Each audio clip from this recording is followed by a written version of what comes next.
Got it. So I call to order the PZC Regulatory Review Committee of September 15th at 10:02 a.m.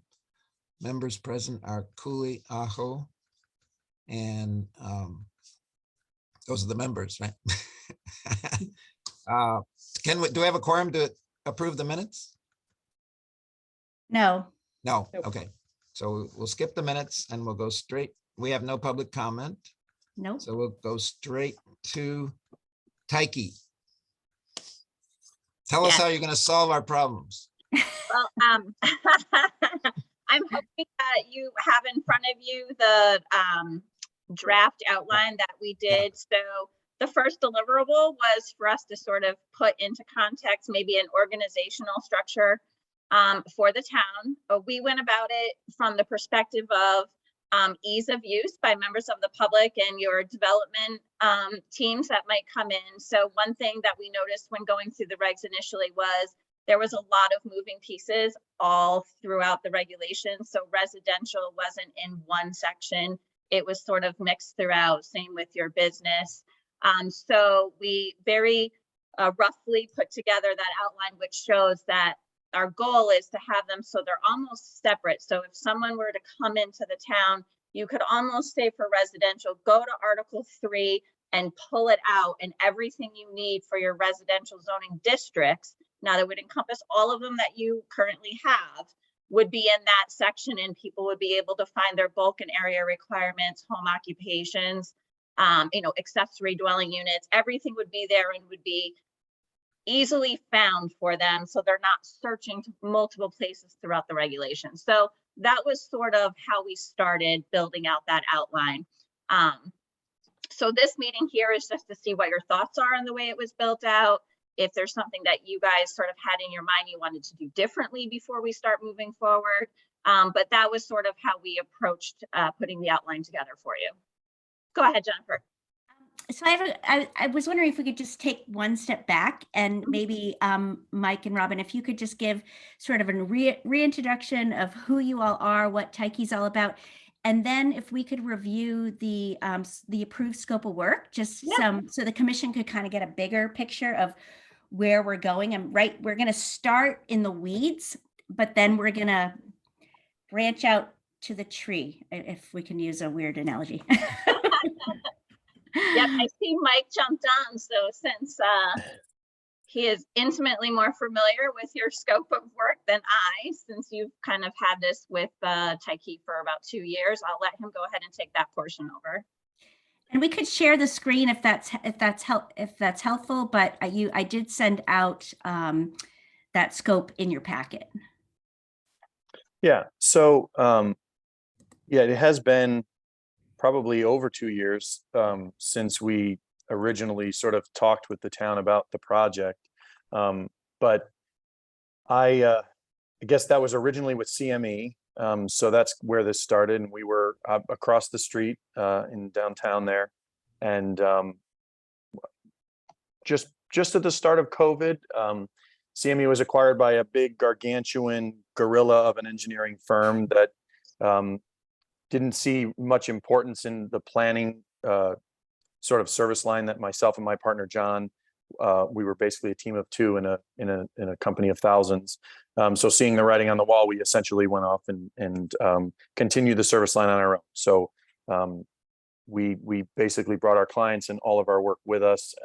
The town of Mansfield was one of the first that said, we want to stay on with you guys and keep this rolling, and we're eternally grateful for that. So that's how Tyke was born. While I was with CME, I actually worked for the town. We subbed in as interim CEO after Janelle left. So I sort of have a little bit of a personal itch to scratch with fixing these regs, because I too beat them against my head trying to administer them in the office with everybody else. But kidding aside, we are just as excited, I think, as Jennifer and Jelena on getting this started. So the scope that we've kind of set out, and I want to, I guess, make the point now and early is that this is sort of where we are, and this is what we have identified as the project path. But you know, a lot of this is very fluid, where as we learn about what your expectations are, as we learn about what really you folks are really proud of in the regs, what you really hate in the regs, what issues you see, you know, there's a lot of things that are subject to change. This is not rigid. We are not sitting here telling you that you will conform to the process which we have so expertly outlined. So yeah, if you want me to share my screen, I will, but I rather look at you than words on a page. Phase one is the baseline analysis, and has resulted in the framework which we've provided. So it's us reviewing sort of the documents and information, current zoning regulations, and coming up with how we want to approach organizing the new document. And then from there, what we're going to do is what we're calling a legislative and best practices review. So we're going to go through the document and we're going to come up with the list of the things you've got to change. We know we need content neutral sign regs. We know you can't issue waivers on many provisions with performance standards. So we're going to come up with that list of non-negotiables that we don't need to spend a lot of time sort of debating, because we all know we got to do it. And we're also going to include a bit of a review related to stuff that we think you should try to move the needle on, right? This is perhaps cumbersome for, you know, a residential property owner. This is something that you have in here that you don't really seem to be utilizing. It adds a significant expense to a developer. We want to flag those things for you to have the discussion about, you know, made a lot of sense when we put those into the regs, but not really hitting the ground in the way we intended, and it's a burden. So we can talk about moving those around or removing that. From there, we really start the meat of the drafting, and we'll get into what we're calling the special topics. So we know that there's things that you guys want to discuss: middle housing, small lot zoning, riparian corridors, content neutral signage. You've got your transitional zoning, which was just, you know, a subject of review. So we want to spend time on those individually. And so you'll see in the outline, we've included some placeholders for where we think those will live, at least at this point. But we want to make sure we sort of carve out separate discussions for some of those topics, because they're big pieces to how the town will move going forward. But to some extent, you know, we put them in the outline sort of as placeholders, only because, you know, middle housing, for example, or small lot zoning, we more or less know where that's an appropriate place for, where that's most appropriate in the outline. So regarding the outline and what you've got in front of you, the approach, the way it was organized, or the lens that we kind of ran through it when Rob and I were putting it together, is that we want to prevent the users of this document from having to go through 4 different sections of the code to figure out what they need. So they go to the first article to figure out what zone they're in, what uses are allowed. Then they go to the special provisions section to figure out what the standards are for their home occupation. And then they go to the next one to figure out what the application process is that they need, and the fee, and the this and the that. So they're thumbing through 200 different pages just to get their answer. So the goal is, number one, we've eliminated a lot of the special provisions and put them where they live, and organized it in residential, business, etc. And what we want is, for example, the residential component to really sort of stand alone. So the dimensional requirements, the use requirements, the performance standards, and the application criteria for residential stuff will be in that article. It will almost, not completely, but almost be almost like a separate document that you could just print that chapter. And if you're a residential property owner, you more or less have what you need there. So you're not going through 250 pages, you're going through 50 or 40. We really want to improve the usability of the document so that it functions much more easily. And the special provisions section was like 18 or 20 different categories when we were going through it. And you don't know as a layperson that that's where you need to go to look at additional guidance for whatever it is, right? And so we really want to make this a document which people can use to inform themselves. But again, as we start talking about the special topics, as we start fleshing this out and building it, we're not married to it. These things are subject to change. We obviously want to hear from you guys and the commission as a whole. And so it's just really to give you guys a sense of what our approach is, how we are getting into this. And now I'm going to take a breath and let all of you tell me what you think, and we can go from there. Yeah, well, that we desperately need to have this done. And I like your outline. I like the way you've gone about it. And after I'm anxious to get to phase 3 where we can start changing some things. But we do have to organize it before we can get to phase 3. So I'd like to hurry up and get this done, and then we can start talking about the meat of things. Yeah, I would agree. And I think one of the things I really like about this is I hope that this will take a bit of a burden off of staff who are the ones dealing with those phone calls, trying to sort through frustrations from residents where they're trying to figure out all the things that they need to do. I think that that's probably one of the biggest things you probably have to deal with in the office is people from town calling and saying, I want to build a shed, and then being referred to 10 different places that they have to look at various codes and things to figure out how to do that. So hopefully this will make that easier for residents, but also easier for staff, and so they can spend their time doing things that are a better use of their skills, I hope. But I like how you've done this. I think that this will make it pretty straightforward. But are there issues with doing it this way? I mean, I've seen other codes that are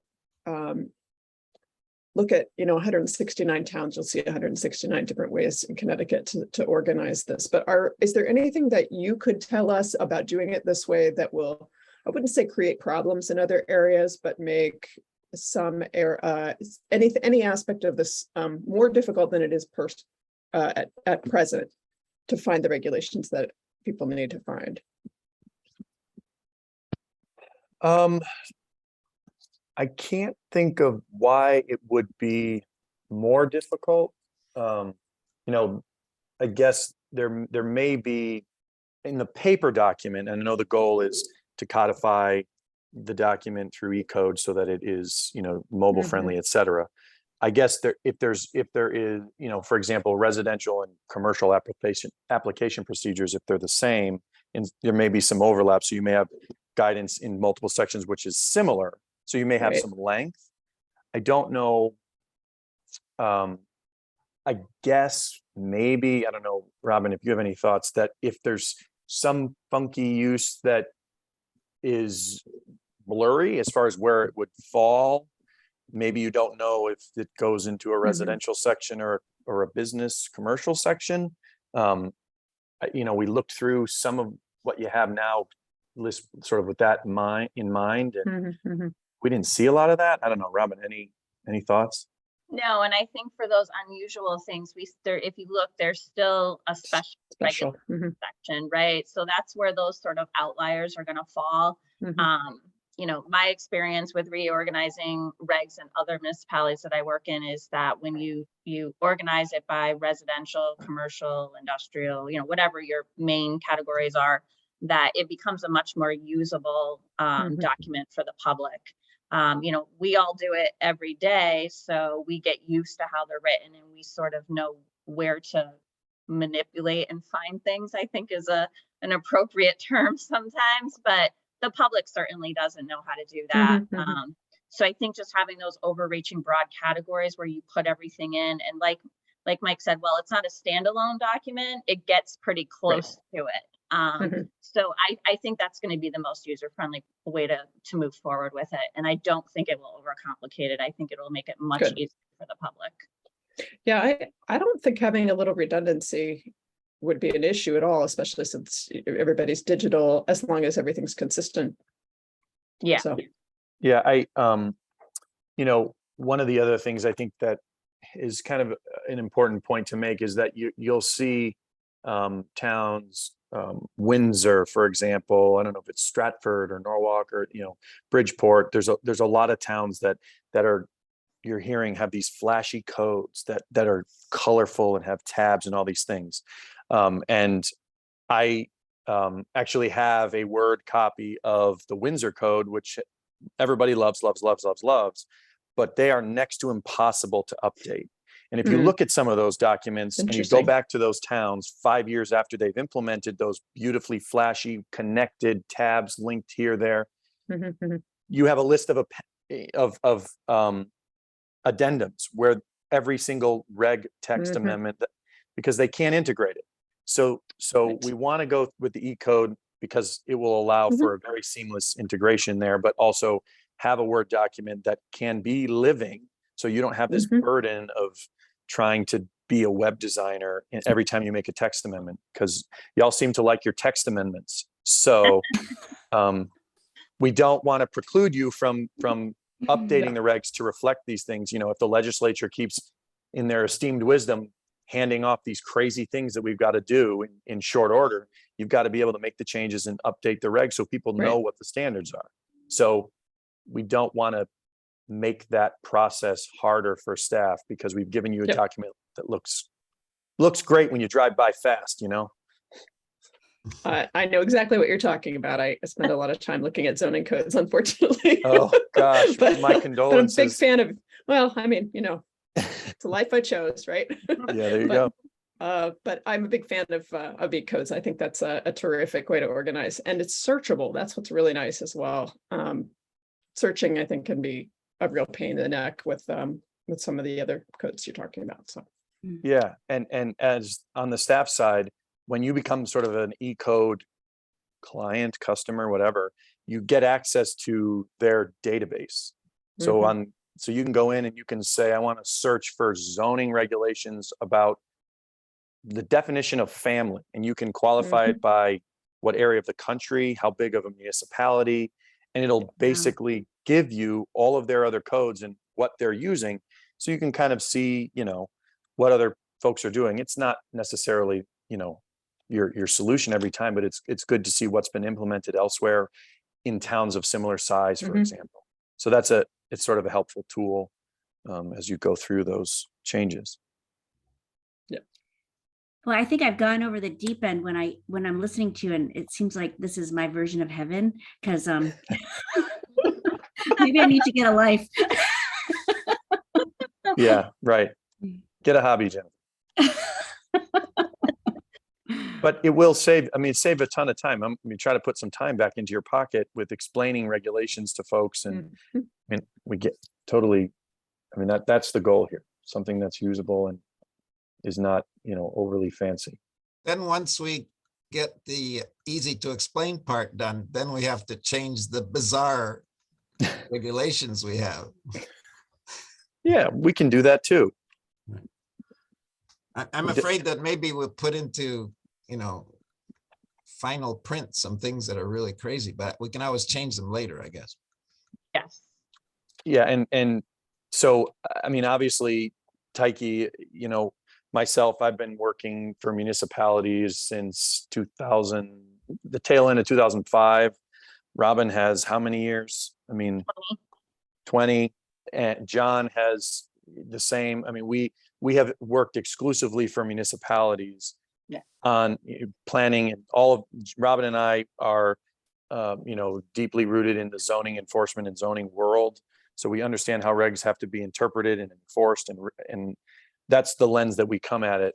So we're not going to be trying to make Mansfield, Portland, Oregon, and talk about things that sound really good, but don't hit the ground. That is how we approach all of these things, and so hopefully there is nothing which falls into the bizarre category. That is not written in the scope, but maybe we can add it. There are some interesting examples of middle housing in Portland, Oregon, though.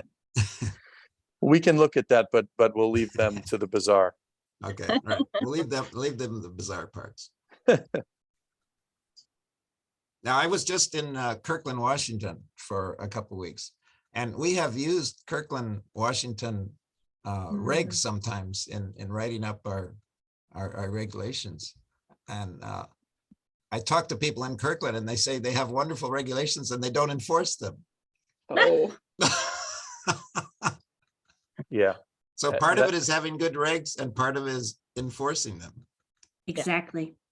Right. Yeah. I was just talking with another town nearby, maybe a budding town of yours actually. And we were talking about sign regulations and they were really focusing on temporary signage. And, what do we do about this and that and really thinking hard about it. And we sort of backed up and they decided, I don't know if they affirmatively decided or just sort of morphed, but effectively during COVID, because of, the numerous reasons, they did no temporary signage enforcement. They didn't do enforcement. They didn't do permitting. They just sort of said, whatever. Businesses need to figure out what they're doing. Everybody's advertising. Everything's chaos. No temp sign enforcement. And they realized 2 years of no temp sign enforcement and the town's not on fire, right? So this massive weight, which they had on their shoulders about figuring something out, making something so complicated because they were so concerned, they realized without any criteria didn't really become a problem. And so they sort of decided, let's take a step back. Let's keep it a little bit more open, see how it works, and we can dial it up if we need to. But, they were thinking they were having to, fight this massive gorilla that they realized really didn't exist. And So sometimes we have a solution in search of a problem. exactly, All right. bingo.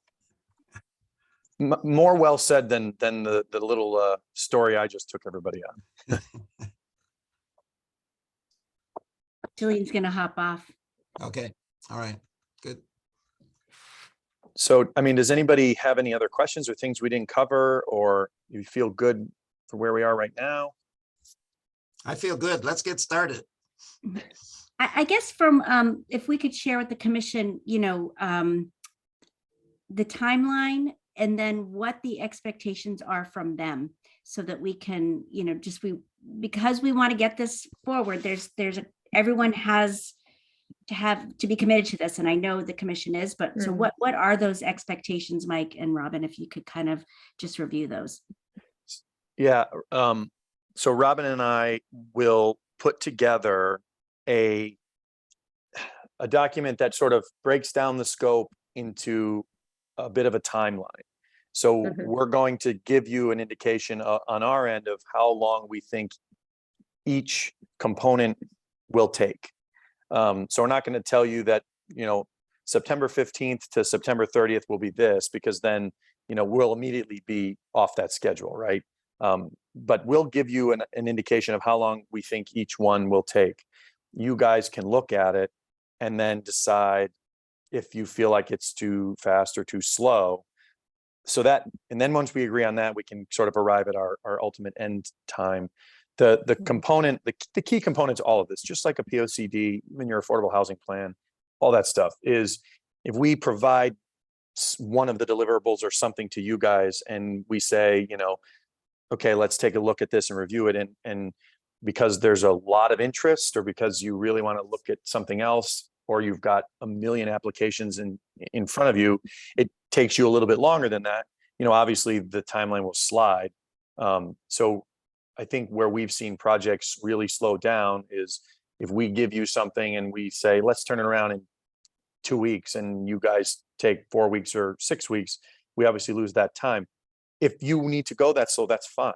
We don't have some other project that's right behind you that we need to crank you guys out in 5 months.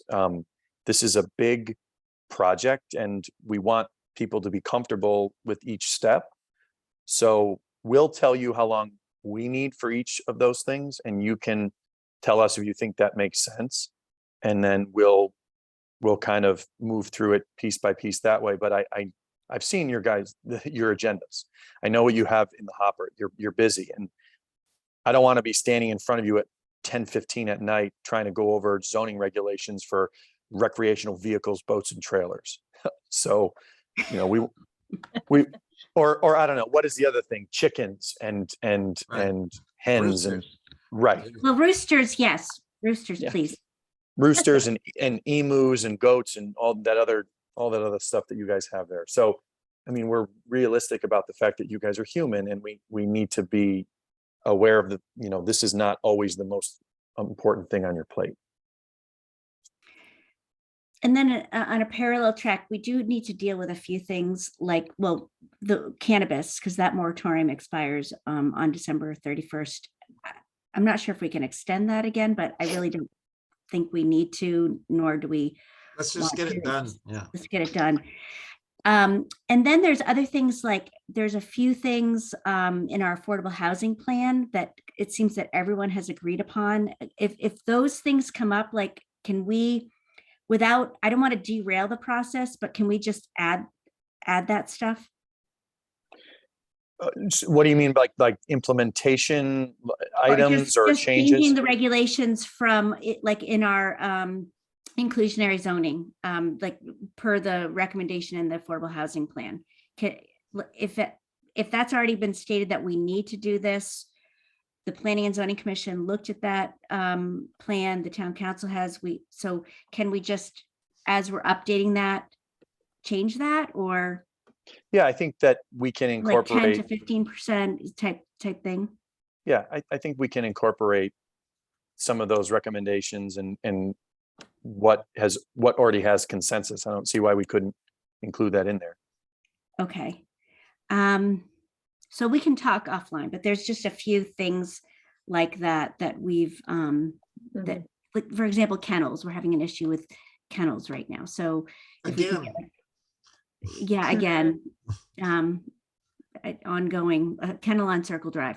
So that's not really the best place for a kennel, but yeah. Anyway, so things like that. But we can talk. I think that we can talk on a staff level and then bring that to the commission, unless you guys want to be in the nitty gritty. Yeah. So what is, so for us, we can sort of, the next little thing that we'll give you is that schedule based on your timing and meetings. What is the next, when would that be good for you to have it by? Do you have a meeting coming up at some point that you want to target, or do you want us to just get it to you next week and we'll go from there? So the Regulatory Review Committee, they have regularly scheduled meetings bi-monthly on the whatever Thursday, what is this, the second Thursday? I can't even keep track anymore. So twice a month. So that's when they meet. But, Paul and Luann, I think we need to talk with the commission, because right now you guys are, it seems that you are the two on the Regulatory Review Committee. So we need to see if they're comfortable with just the two of you, and do you all have the time to do this? So I think we should talk about that and see who wants to be involved. And then we have to talk with the overall commission as to what if they have the time to maybe have some special meetings regarding this. Yeah. So maybe what we can do is, if we get you that timeline that sort of breaks it down, that's a good segue to talk to the commission about what they think is an appropriate sort of separation of duties between this group and the full group. It certainly will allow the project to move more quickly if this group has some latitude with the full commission.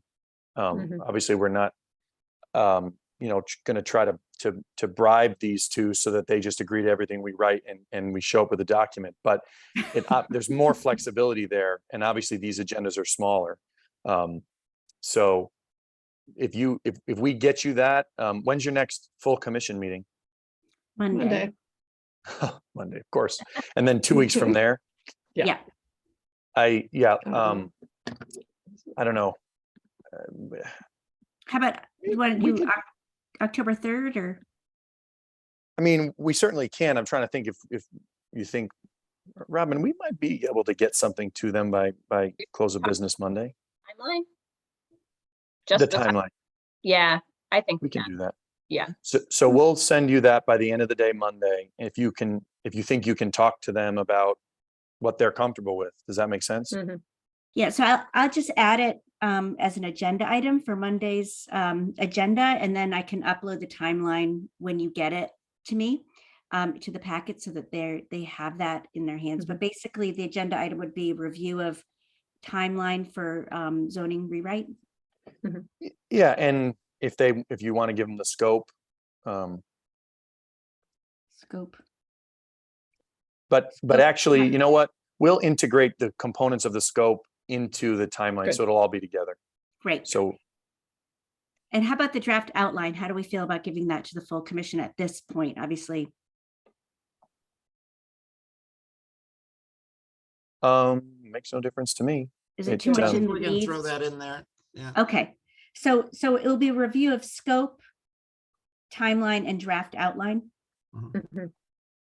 Okay, Is it possible on that timeline to indicate the parts where you will get us stuff, but can't act until we make a decision about something, so that we as a commission know where our responsibilities are?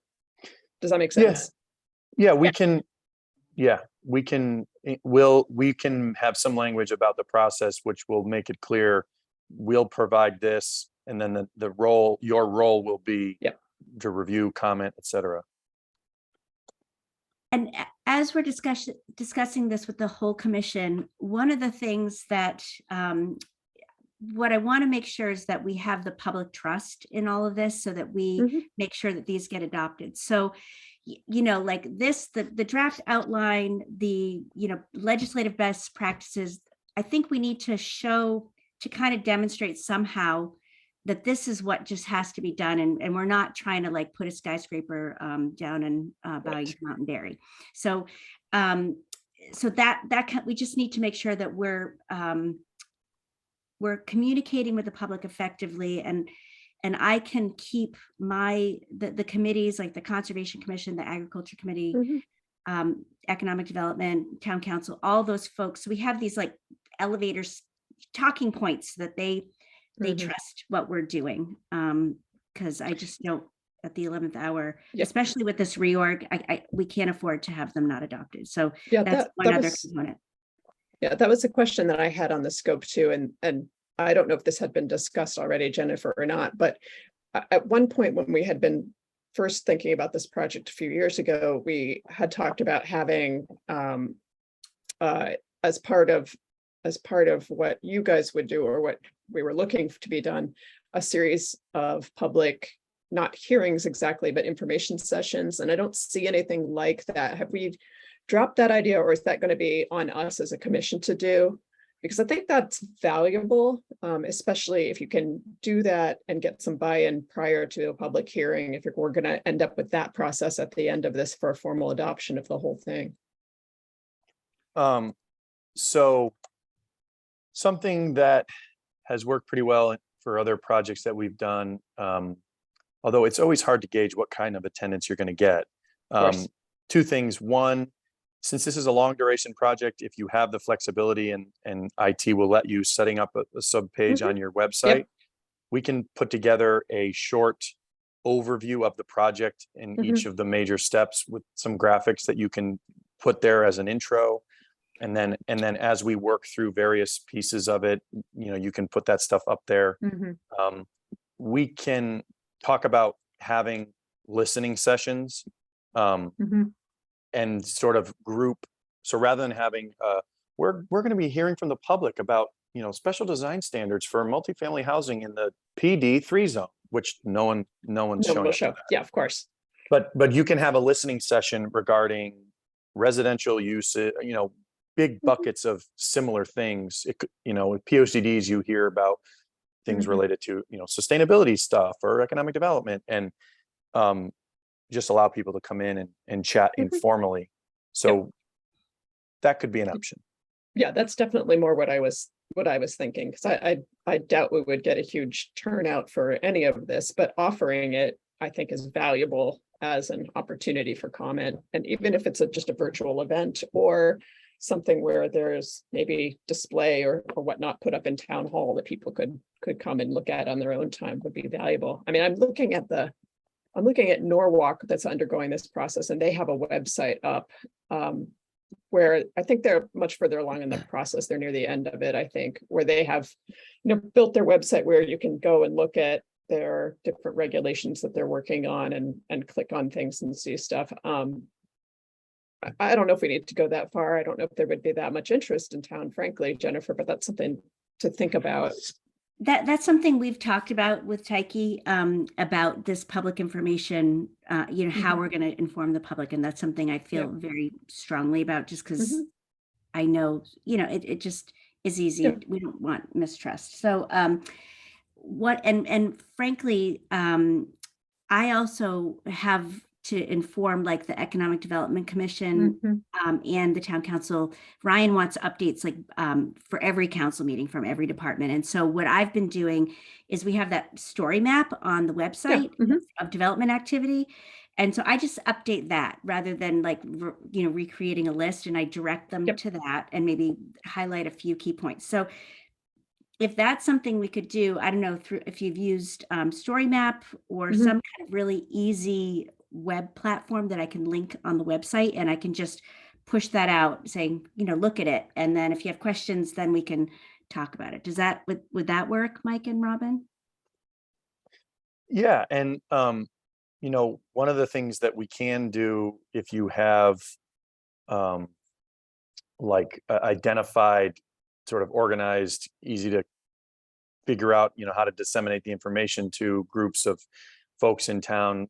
And if we want to have and make an opportunity to be available to hear from them up front, just to basically say, go ahead, give us your best rant about what you don't like, so we can understand. Like I told them yesterday, Robin was talking to a friend who said, you can't read Mansfield's regs unless you have a PhD.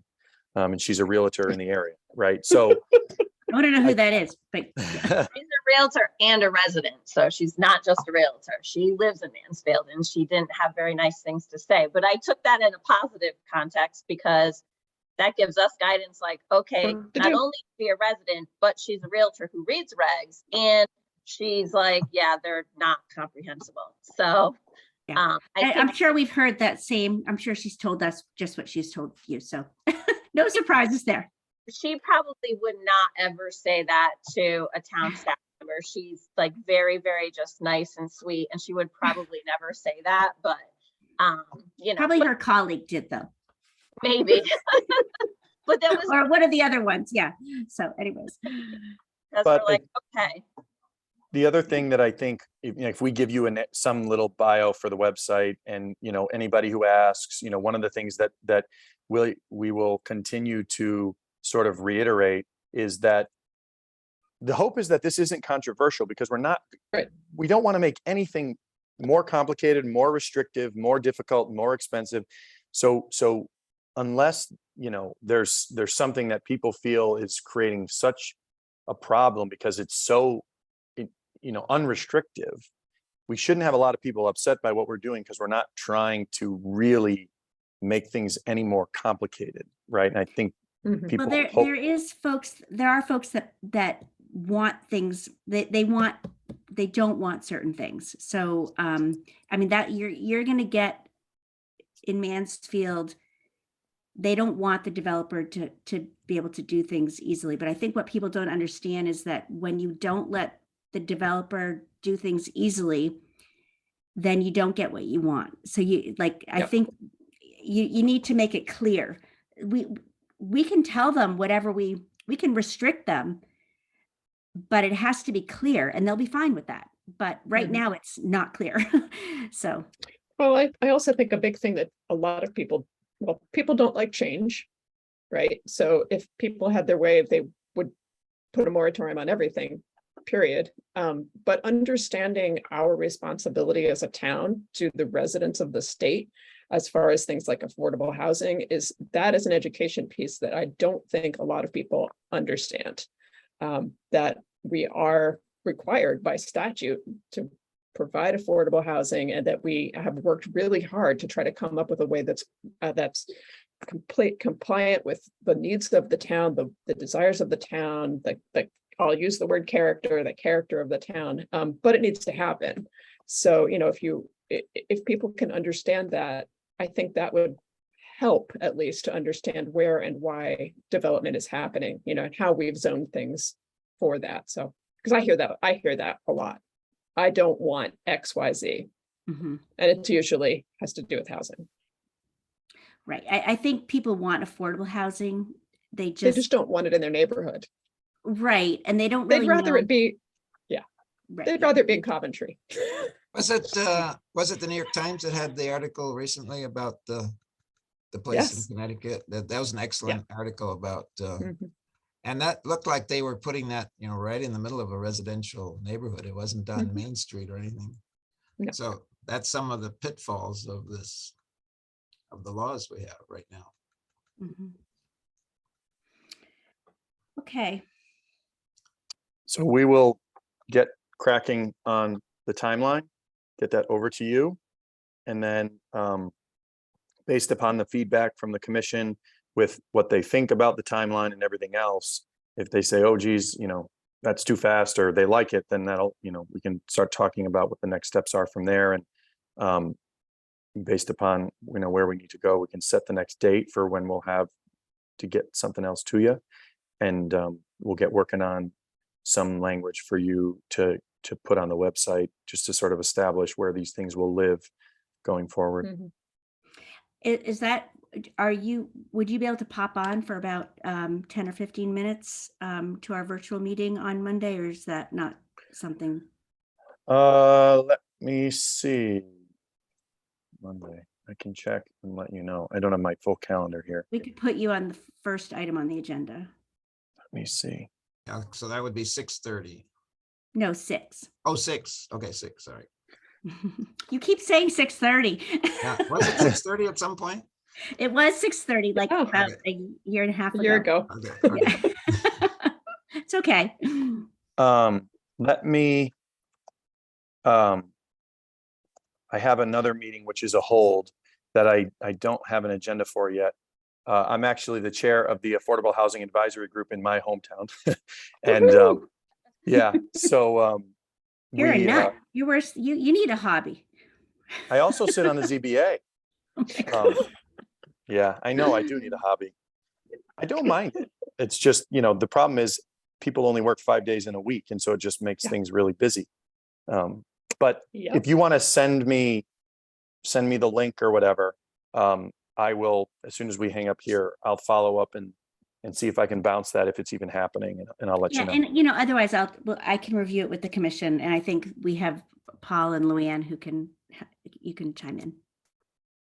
So no And I pressure. think the thing to emphasize is that we're not making a wholesale change in the regulations. We're reorganizing them. Yep. And then the part that would be controversial will come later. Right. So we're not asking you to get rid of your pitchforks, just set them down for later. Right. Right. Yeah. Okay. It sounds like, my sense is that we're all on the same page, and I feel pretty good about what I think we're communicating in the same direction. So we'll get started on this stuff. Send me the information for Monday, and then we can connect based upon how that meeting goes and see what it looks like. Great. Okay. Very good. Cool. All right. Thanks so much. Thank All right, you. guys. It was good to meet you too. We'll talk soon. Yeah. So I think that's your agenda, Luann and Paul. Okay. Anything else that we need to look to for future agendas? Now, Craig is on our committee, right? Yeah, I think we need to. We need to Make sure he have, knows that. we need to have Craig here. We do. Was he on one of the emails? Because I admit I didn't look very carefully, but I noticed that like Vera and Ken were still on the first email about this message, about this meeting. I sent this out. Yeah, so I'm just still kind of when Linda's so. Just No, it's okay. I just didn't look carefully to see. No, if there he were might more not current have been. people. But Okay. so when Linda did the regulatory review committee, because she did those agendas, right? She's the regulatory review committee, my understanding, it was like almost the whole commission, but anyone could come. And then it was Paul, it was you two, Vera and Ken, Mhm. and then Roz that would come, right? Mhm. So, but were there specific people appointed to this committee? I think so. Yeah. That was my understanding. Yeah, is that- nobody ever came that wasn't officially appointed to it. Okay, Yep. so, all right, then that probably is another agenda item for Monday, like appointees to the regulatory review committee. I thought we did that in January. We had that on Well- one of our agendas. I'll look. That's when Craig joined. Yep. So I'm happy with the current membership. Just have to make sure to tell Craig to come. Yeah, he just might not have. Yeah, I Put am in. sorry about that. No, it's all right. That could've I been- mean, yeah, it's not like you haven't had things to do. Yeah, so, Yeah. so right now, it was Paul, Luann, Craig, and Vera, Mhm. right? Right. So, and we have to see if perhaps there's another person that would like to join, or do we want to just wait till January? Let's wait till I- January. As long Okay, as, and of course, yeah, as long as- anyone is always welcome to come. right. Right.